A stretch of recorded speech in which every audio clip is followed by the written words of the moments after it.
On December 5, 1945, 5 U.S. Navy aircraft took off on what should have been nothing more than a routine training mission. Just a few hours later, all 5 aircraft had vanished. No distress signal, no wreckage, no survivors. As the Navy rushed to launch a rescue mission, something even more unbelievable happened. The rescue aircraft disappeared too. In a single afternoon, 6 military aircraft and 27 men were gone without a trace. More than 80 years later, no one knows exactly what happened. Was it simply a tragic series of navigational mistakes? Or was this the mystery that gave birth to the legend of the Bermuda Triangle? This is the story of Flight 19. At first glance, there was nothing unusual about December 5, 1945. World War II had ended only a few months earlier, and across the United States, military life was slowly returning to normal.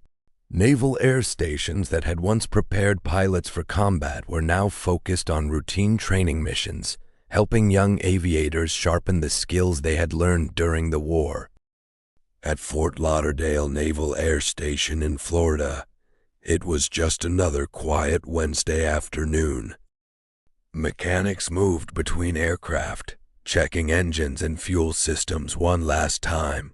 Pilots gathered for their pre-flight briefing, reviewing maps and discussing the day's exercise. The atmosphere was calm, familiar, almost repetitive. No one expected this mission to be remembered for generations.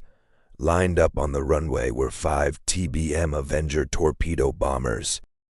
During World War II, the Avenger had earned a reputation as one of the Navy's most dependable aircraft. Designed to carry torpedoes and heavy bomb loads over long distances, it was built to survive difficult weather, long flights, and dangerous combat missions over open water. Ironically, this wasn't a combat mission at all. There were no enemy ships to attack, no secret operation, no dangerous objective waiting ahead. It was simply a scheduled navigation and bombing exercise that had been completed successfully hundreds of times before. On board the 5 aircraft were 14 men. Some were experienced military pilots.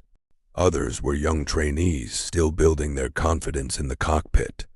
Leading the formation was Lieutenant Charles C. Taylor, a respected World War II veteran with more than 2,500 hours of flight experience.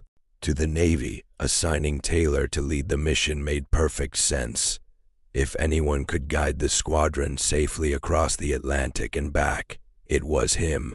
The flight plan itself couldn't have been simpler. The squadron would fly east from the Florida coast to a designated practice area over the Atlantic Ocean.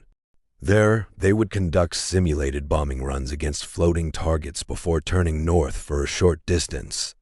Finally, they would turn west and return directly to Fort Lauderdale. The entire exercise was expected to take about 3 hours. Nothing about the mission stood out. Nothing suggested that it carried any unusual risk. At exactly 2:10 p.m., the engines came to life.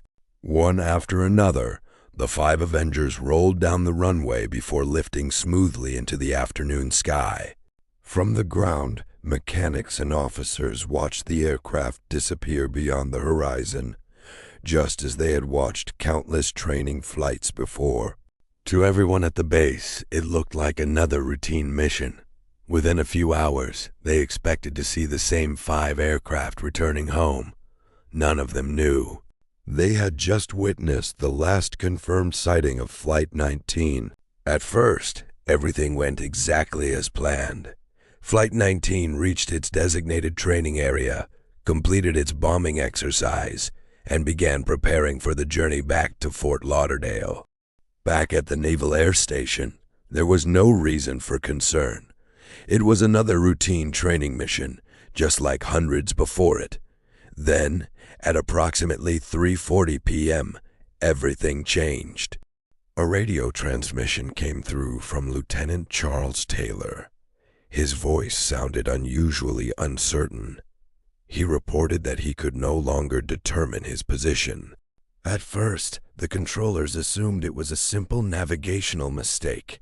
They instructed Taylor to turn west, explaining that flying west would eventually lead him back to the Florida coast. But Taylor hesitated. He believed the squadron was somewhere else entirely. Then came another alarming message. His compasses didn't seem to be working. Now the situation was becoming serious. Flying over the open Atlantic offered very few visual landmarks.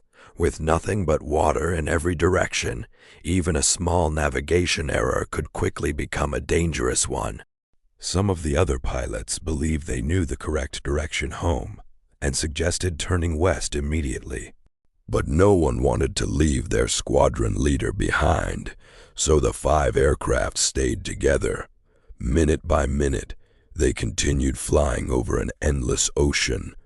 While the afternoon sky slowly grew darker, what had begun as a routine training flight was quietly turning into one of the greatest aviation mysteries in history. As the minutes passed, the situation became increasingly desperate. The sun was beginning to set, and daylight was fading fast. Over the Atlantic Ocean, darkness arrives quickly, leaving the pilots with even fewer visual references to help them find their way. Back at Fort Lauderdale, air traffic controllers continued trying to guide Flight 19 home. Their instructions remained simple: fly west. Eventually, you will reach Florida. But Taylor was no longer convinced that west was the right direction. According to the radio transcripts, he believed the squadron was far from where it was supposed to be, making every decision more difficult than the last. Meanwhile, fuel was becoming a serious concern. The longer the aircraft remained lost, the smaller their chances of making it back safely. One of the final radio transmissions suggested that if the first aircraft ran out of fuel, the entire formation would attempt to ditch in the ocean together. Then, the radio messages became weaker, more fragmented, until they disappeared completely. Flight 19 was gone. 5 aircraft, 14 men, no distress signal, no confirmed location, only silence over the vast Atlantic Ocean. And as night fell, the mystery had only just begun. By now, Flight 19 had been lost for hours. The sun had disappeared below the horizon, and the Atlantic Ocean had become an endless expanse of darkness. Far from the Florida coastline, there were no city lights, no landmarks, and no familiar points of reference. In every direction, the view was almost identical. Nothing but black water below and a darkening sky above. Inside the cockpits, the mood had changed completely. The confidence that had filled the squadron only a few hours earlier had been replaced by uncertainty.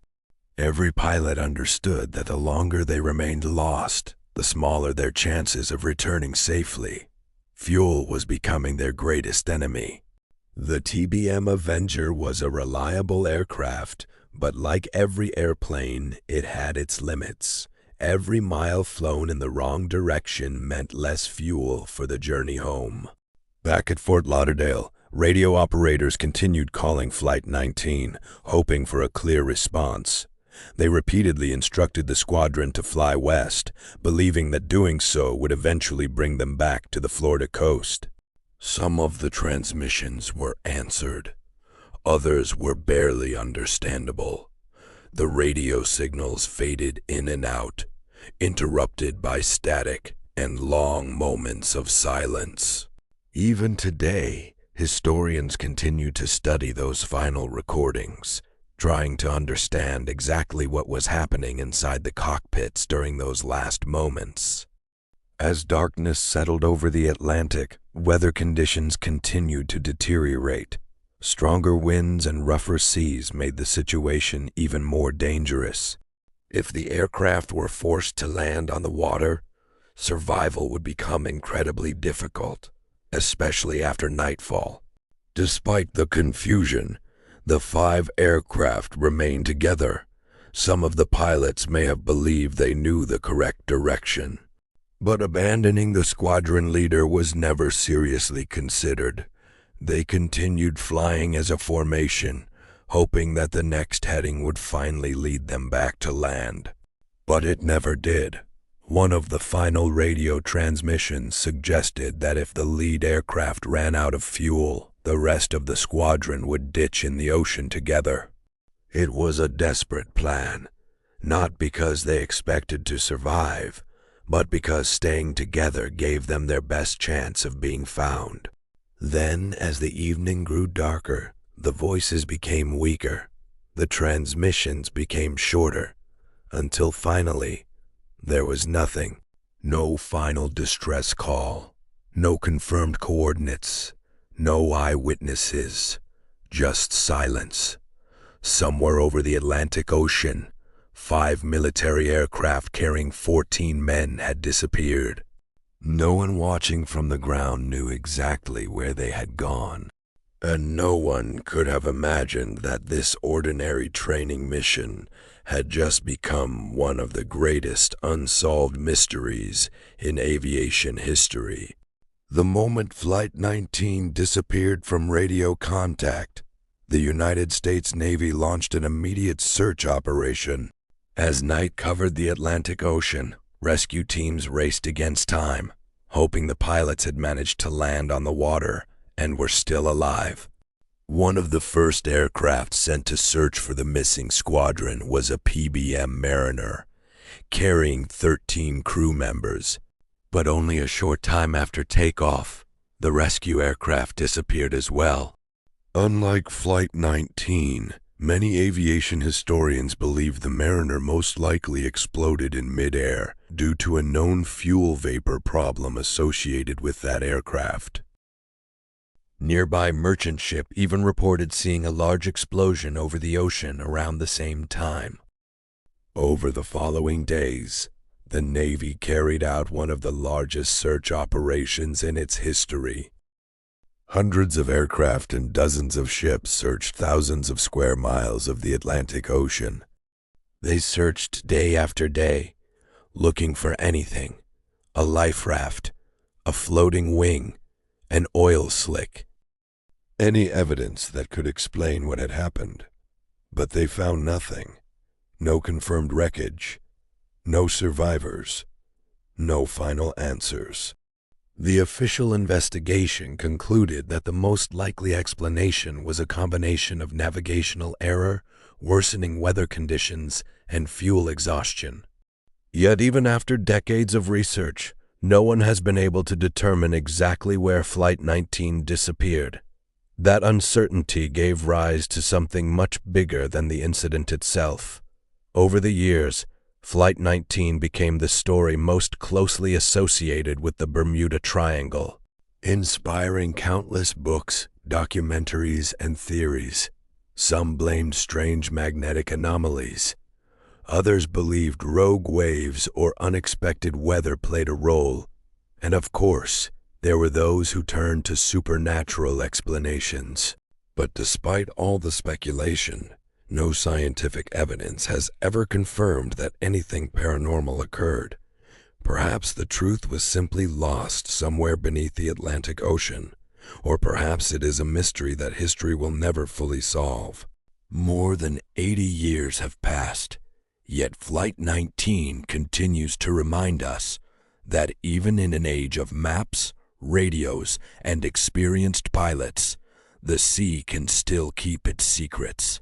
And maybe that's why this story continues to fascinate the world, not because we know what happened, but because we still don't. If you enjoyed this documentary and would like to see more real mysteries, unsolved disappearances, and forgotten stories from history, don't forget to leave a like, subscribe to the channel, and let me know in the comments which mystery you'd like me to cover next. Until next time, stay curious.